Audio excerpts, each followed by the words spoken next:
Hello everyone, welcome to my channel. We will learn today social science. आज हम लोग social science जानेंगे, यानी सोशल साइंस आपके 15 क्वेश्चंस होंगे। ये सभी क्वेश्चन ना केवल सीटेट के लिए बल्कि राज्य में जितनी भी टेट की परीक्षाएं होती हैं उसके लिए महत्वपूर्ण है। सो वीडियो को स्किप ना करें, पूरा वीडियो देखें और अपने नॉलेज को इंक्रीज करें। अगर आप हमारे चैनल पर नए हैं तो जल्दी से चैनल को सब्सक्राइब कर लें ताकि हर वीडियो का नोटिफिकेशन सबसे पहले आपको मिले। तो हम लोग पहले क्वेश्चन को जान लें। भारत के संविधान का 73वां संशोधनीय अधिनियम 1992 के पारित किए जाने का कारण था। आप एनसीईआरटी के बुक में 73वां संशोधनीय अधिनियम पढ़े होंगे, 1992 में पारित किया गया था। इसके क्या कारण थे? फर्स्ट है पंचायत राज को बल प्रदान करना, सेकेंड है ग्रामीण संस्थाओं को बल प्रदान करना, थर्ड है शहरी संस्थाओं को बल प्रदान करना और फोर्थ है उपरोक्त में से कोई नहीं। आप प्रश्नों को समझे, इसके बाद इसका उत्तर दे। Okay, it's answer is first. इसका उत्तर हो जाएगा पंचायती राज को बल प्रदान करना। देखिए, भारतीय संविधान में जो 73 अमेंडमेंट है, यानी जो 73rd जो अमेंडमेंट है, संविधान संशोधन अधिनियम का एक नया भाग क्या था? 9, यानी नवा भाग जो है सम्मिलित किया गया। द पंचायत नाम से उल्लेखित किया गया इसमें अनुच्छेद कितना था? 243, यानी अनुच्छेद कितना था? 243 से 243 जो ओ के प्रावधान में सम्मिलित किए गए। इस कानून में संविधान के भाग में एक 11वीं अनुसूची में जोड़ी गई सब पंचायतों की 29, यानी कितने विषय हैं पंचायत के? 29 विषय हैं। तो मैं एक बार फिर से बता दूं कि इसके 73 जो अमेंडमेंट था उसमें जोड़ा गया 9 भाग, जिसमें पंचायती राज को जोड़ा गया। ठीक है, और इसके साथ साथ पंचायती राज जो है कितना अनुच्छेद में आता है? 243 में आता है। इसके साथ साथ इसे 11वीं अनुसूची में जोड़ा गया और इसमें कितने विषय हैं? तो इसमें 29 विषय हैं। ओके, आप पहले क्वेश्चन से परिचित हो गए। हम लोग सेकंड नंबर क्वेश्चन को जान लें। पल्लवों के एकाश्मीय रथ मिलने का स्थान है, यानी पल्लव कहाँ के शासक थे? यहाँ से भी क्वेश्चन बन सकते हैं। First number Kanchipuram, second Puri, third Mahabalipuram और फोर्थ आगरा। यानी आपसे पूछा जा रहा है पल्लवों के काश्मीर रथ मिलने का स्थान कहाँ है? आप इसका उत्तर दें। Okay, it's answer is third, Mahabalipuram. देखिए, मैं बता दूं कि सातवीं जो शताब्दी था, यह शहर पल्लव राजाओं की राजधानी था। यहाँ पत्थर काटकर मंदिर बनाए जाते थे 7वीं शताब्दी में। कहाँ पर? महाबलीपुरम में। Okay, come to the third number question. किसको पार कर लेने पर एक दिन जुड़ जाता है? यानी आपको बतानी है किसको पार कर लेने पर एक दिन जुड़ जाता है। फर्स्ट है भूमध्य रेखा, दक्षिण से उत्तर को। सेकेंड है 180 अंश देशांतर, पूर्व से पश्चिम को। थर्ड है भूमध्य रेखा, उत्तर से दक्षिण को। और फोर्थ है 180 अंश देशांतर, पश्चिम से पूरब को। ओके, अब इसका उत्तर दें। Okay, it's answer is second, यानी इसका उत्तर क्या हो जाएगा? 180 अंश देशांतर, पूरब से पश्चिम की ओर। Come to the fourth number question. देखिए, आपको बतानी है फोर्थ नंबर क्वेश्चन में फसल चक्र के अपनाने से फर्स्ट नंबर में भूमि की उत्पादन क्षमता बढ़ जाती है, सेकंड नंबर में फसल का उत्पादन बढ़ जाता है, थर्ड नंबर में भूमि में जल की मात्रा बढ़ जाती है, फोर्थ नंबर में फसलों में कीड़े द्वारा हानि को रोकने की क्षमता बढ़ती है। यानी आप एनसीईआरटी की पुस्तकों में पढ़े होंगे फसल चक्र के बारे में। आपको इन ऑप्शन को पढ़ना और इसका उत्तर देना। अब इसका उत्तर दें। Okay, it's answer is first, भूमि की क्षमता, यानी भूमि की उत्पादन क्षमता बढ़ जाती है। देखिए, फसल चक्र एक ऐसी प्रणाली है जिसमें फसलों को इस क्रम में बोया जाता है जिससे कि मृदा की उर्वरता शक्ति बनी रहे। ठीक है, यानी मृदा प्राकृतिक संसाधनों के लिए उपयुक्त है। ठीक है ना, इसमें अधिकतम आप फसलों का उत्पादन कर सकते हैं। यानी इसमें भूमि की उत्पादन क्षमता बढ़ जाती है। कैसे? क्योंकि इसकी उर्वरता शक्ति बढ़ जाती है। Come to the fifth number question. हरी यूपिया, ओके, क्वेश्चन को समझें। हरी यूपिया शब्द का संबंध किससे है? फर्स्ट नंबर में तक्षशिला, सेकंड नंबर में मोहनजोदड़ो, थर्ड नंबर में हड़प्पा और फोर्थ नंबर में कालीबंगा। ओके, हरियूपिया शब्द का संबंध किससे है? आप फिफ्थ नंबर का उत्तर दें। Okay, it's answer is third, Harappa. देखिए मैं चार ऑप्शन के बारे में थोड़ा बता दे रहा हूँ, हालांकि इसका उत्तर हड़प्पा होगा। देखिए तक्षशिला जो था, वहाँ पर तक्षशिला में एक विश्वविद्यालय था जहाँ से चाणक्य वहाँ के टीचर थे, यानी जिनका नाम चाणक्य था, विष्णुगुप्त था। मोहनजोदड़ो जो है वह अब पाकिस्तान के लड़काना डिस्ट्रिक्ट में है। ओके, अब यहाँ पर सिंधु घाटी सभ्यता की खुदाई हुई थी। हड़प्पा जो है यह सिंधु घाटी सभ्यता यहाँ पर मिला था, और कालीबंगा जो है यह भी हड़प्पा सभ्यता का एक अंश है, जिसे कांच की चूड़ियाँ जैसे शब्दों की संज्ञा दी गई थी हड़प्पा कालीबंगा को। ओके, तो यहाँ पर सही उत्तर क्या हो जाएगा? हरियूपिया का शब्द का संबंध किससे है? तो हड़प्पा से। ओके, अब 6 नंबर क्वेश्चन को जान लें। 6 नंबर क्वेश्चन क्या कह रहा है? दिल्ली सल्तनत की शासन व्यवस्था में बरीद ए मुमालिक क्या था? आप सल्तनत काल पढ़ेंगे एनसीईआरटी पुस्तकों में, तो वहाँ से आपको ये क्वेश्चन मिलेंगे। बरीद ए मुमालिक क्या था? फर्स्ट नंबर में सेनापति, सेकंड नंबर में न्यायाधीश, थर्ड नंबर में सूचना तथा गुप्तचर विभाग का अध्यक्ष, और फोर्थ नंबर में सुल्तान का धार्मिक सलाहकार। आप प्रश्नों को समझें, उसके बाद इसका उत्तर दे 6 नंबर का। Okay, it's answer is third, सूचना तथा गुप्तचर विभाग का अध्यक्ष को हम लोग कहते थे सल्तनत काल में बरीद ए मुमालिक। Come to the 7 number question. किस नदी द्वारा अपने प्राकृतिक तटबंधों का सर्वाधिक विकास किया गया है? यहाँ आपको नदी का नाम बतानी है जहाँ पर प्राकृतिक तटबंधों का सर्वाधिक विकास किया गया है। फर्स्ट नंबर में गंगा, सेकंड में यमुना, थर्ड में ताप्ती और फोर्थ में गोदावरी। आप प्रश्नों को समझे, उसके बाद इसको उत्तर दें। Okay, it's answer is third, Tapti. देखिए ताप्ती जो है पश्चिम भारत की प्रसिद्ध नदी है। यह मध्य प्रदेश राज्य के बैतूल जिले, कहाँ से ये निकलती है इसे भी आप गौर करें, यानी ये बैतूल जिले के मुल्ताई से निकलकर सतपुड़ा पर्वत प्रक्षेपों के माध्यम से पश्चिम की ओर बहती है।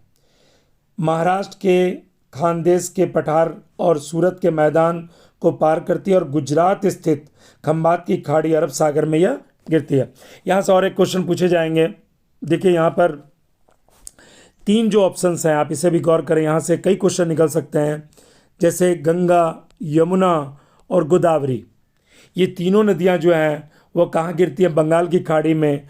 बट जो ताप्ती है वो कहाँ गिरती है? तो अरब सागर में, नर्मदा और Tapti. Okay, come to the 8 number question. 8 number question को जान लें। धर्मनिरपेक्ष इमारत के रूप में सर्वविदित 12 खंबा भवन किस वंश के शासन काल में निर्मित हुआ? 12 खंबा भवन किस वंश के शासन काल में निर्मित हुआ? फर्स्ट है गुलाम वंश, सेकेंड है खिलजी वंश, थर्ड है लोधी वंश और फोर्थ है तुगलक वंश। आप प्रश्नों को समझें, उसके बाद इसका उत्तर दें। Okay okay, it's answer is 4, Tughlaq वंश। देखिए 14th सेंचुरी में, यानी कितना 14th सेंचुरी में जो टॉम बनाए गए थे, बिल्डिंग बनाए गए थे फ्रॉम तुगलक पीरियड में, जो लोकेटेड है न्यू दिल्ली में, वो क्या है? 12 खंबा भवन। किस काल में बनाए गए थे? तुगलक काल में बनाए गए थे। Come to the 9 number question. Congress के 1916 यानी 1916 के लखनऊ अधिवेशन में कौन सा मुख्य और दूरगामी परिणाम वाला निर्णय लिया गया था? 1916 लखनऊ अधिवेशन में कौन सा मुख्य और दूरगामी परिणाम वाला निर्णय लिया गया था? फर्स्ट है मुस्लिम लीग के पृथक निर्वाचन क्षेत्र की मांग स्वीकार की गई। सेकंड है कांग्रेस और मुस्लिम लीग का अस्थायी विलय हो गया। थर्ड है कांग्रेस का अध्यक्ष एक मुस्लिम व्यक्ति चुना गया। और फोर्थ है इनमें से कोई नहीं। अब 9 नंबर को उत्तर दें। Okay, it's answer is first. Muslim league के पृथक निर्वाचन क्षेत्र की मांग स्वीकार की गई। देखिए अब जो 16 है ये बहुत इंपॉर्टेंट पीरियड है। मैं थोड़ा बता दूं इसके बारे में। मुस्लिम लीग के पृथक निर्वाचन क्षेत्र की मांग स्वीकार की, इसका उत्तर तो आप जान गए। अंबिका चरण मजुमदार, देखिए 1916 में जो कांग्रेस का अधिवेशन हुआ था उसके जो अध्यक्ष थे वो कौन थे? अंबिका चरण मजुमदार थे। और यह कहाँ हुआ था? यह आपको मैं बता दूं, लखनऊ। ओके, लखनऊ में यह अधिवेशन हुआ था। इस अधिवेशन के जो अध्यक्ष चुने गए थे वो थे अंबिका चरण मजुमदार। इसे भी आप आत्मसात कर लेंगे आप। ओके, और इसमें क्या हुआ था? इसी अधिवेशन में कांग्रेस और मुस्लिम लीग के बीच समझौता हुआ था। Come to the 10 number question. किस संशोधन के द्वारा दिल्ली तथा पौंडीचेरी के विधान सदस्यों को राष्ट्रपति के निर्वाचन में भाग लेने का अधिकार मिला? संशोधन यहाँ पूछा गया है और दिल्ली और पौंडीचेरी के विधानसभा सदस्यों को राष्ट्रपति के निर्वाचन में भाग लेने का अधिकार मिला। फर्स्ट है 69वां संशोधन, सेकेंड है 70वां संशोधन, थर्ड है 71वां संशोधन और फोर्थ है 72वां संशोधन। आप इसका उत्तर दें। Okay, it's answer is second, यानी 70वां संशोधन। Come to the 11 number question. Krishnadeva Raya किसके समकालीन थे? आपको पता नहीं कृष्णदेव राय, आप विजयनगर साम्राज्य के बारे में पढ़े होंगे तो वहाँ से आप ये भी जानते होंगे कि कृष्णदेव राय सबसे प्रतापी राजा थे। ये किसके समकालीन, ये आपको उत्तर बतानी है। First Shershah, second Humayun, third Babur, fourth Akbar. आप हमें इसका उत्तर कमेंट बॉक्स में दे सकते हैं। ओके, आप 11 नंबर का उत्तर दें। Okay, it's answer is third Babur. देखिए विजयनगर के सर्वाधिक कीर्तिवान राजा, और ये राजा ही नहीं थे, ये बहुत बड़े कौन थे? पोएट भी थे। ओके, ये कवि भी थे और कवियों के संरक्षक भी थे। कौन? कृष्णदेव राय। ओके, तेलुगु भाषा के 8 प्रसिद्ध कवि इनके दरबार में थे। कितने कवि थे? 8 प्रसिद्ध कवि थे तेलुगु भाषा के। ओके, इनके दरबार में थे जो अष्ट दिग्गज के नाम से प्रसिद्ध थे। तो यहाँ से कई क्वेश्चन आपको, मैंने बहुत से क्वेश्चन आप जान गए। पहला नंबर तो आप जाने कि बाबर, कृष्णदेव राय किसके समकालीन थे? बाबर। दूसरा जाने आप विजयनगर साम्राज्य के शक्तिशाली राजा जो थे वो कृष्णदेव राय थे। और इसके साथ साथ तेलुगु भाषा के 8 प्रसिद्ध कवि इनके दरबार में थे जिन्हें हम लोग क्या कहते थे? अष्ट दिग्गज कहते थे। और बहुत बड़े कवि थे और कवियों के संरक्षक भी थे। Okay, come to the 12 number. भारतीय संघीय शासन प्रणाली किस अधिनियम के अंतर्गत प्रारंभ हुआ? आप संघीय शासन प्रणाली के बारे में पढ़े होंगे पुस्तकों में। आपको बतानी है कि यह प्रणाली किस अधिनियम के अंतर्गत प्रारंभ हुआ। फर्स्ट है भारत सरकार अधिनियम 1919, सेकेंड है भारत परिषद अधिनियम 1909 और थर्ड है भारत सरकार अधिनियम 1935 और फोर्थ है भारतीय स्वतंत्रता अधिनियम 1947। यानी पहला भारत सरकार अधिनियम 1919, भारतीय परिषद अधिनियम 1909, भारत सरकार अधिनियम 1935 और भारतीय स्वतंत्रता अधिनियम 1947। अब इसका उत्तर दें। Okay, it's answer is third, Bharat सरकार अधिनियम 1935। देखिए भारत सरकार अधिनियम 1935 जो है भारत में पूर्ण उत्तरदायी सरकार के गठन और भारत के वर्तमान संविधान के लिए एक मील का पत्थर साबित हुआ था। यह अधिनियम एक लंबा और विस्तृत दस्तावेज था जिसमें 321 क्या थी? धाराएं थी और 10 जो थी वह अनुसूचियां थी। Okay okay, come to the 30 number. 30 number question को जान लें। सर क्रीक निवेशिका कहाँ स्थित है? सर क्रीक निवेशिका कहाँ स्थित है? फर्स्ट गुजरात के साथ लगी भारत पाक सीमा, सेकेंड लद्दाख वाली भारत पाक सीमा पर, थर्ड उत्तर पूर्व में भारत चीन सीमा के पास मैकमोहन रेखा पर भारत म्यांमार सीमा पर, और फोर्थ भारत म्यांमार सीमा पर। अब 30 नंबर का उत्तर दें। Okay, it's answer is first, Gujarat के साथ लगी भारत पाक सीमा पर सर क्रीक रेखा। Okay, come to the 14 number. 14 number को भी जान लें। प्रेस की स्वतंत्रता किस अधिकार में निहित है? अब प्रेस की स्वतंत्रता पढ़े होंगे, इसमें आपको बतानी है किस अधिकार में निहित है। फर्स्ट नियमों के समान संरक्षण, सेकेंड भाषण स्वतंत्रता, थर्ड संघ निर्माण स्वतंत्रता, फोर्थ कार्य और सामग्री सुरक्षा। अब 40 नंबर का उत्तर दें। Okay, it's answer is second भाषण स्वतंत्रता। ओके, यहाँ पर स्वातंत्र लिखा हुआ है, तो इसका उत्तर हो जाएगा प्रेस की स्वतंत्रता जो है वो बोलने की आज़ादी यानी भाषण स्वतंत्रता से अधिकार में निहित है। Come to the 15 number. Bharat परिषद अधिनियम 1909 ओके सर्वग्राह्य नाम है, इसका क्या नाम है आपको बतानी है।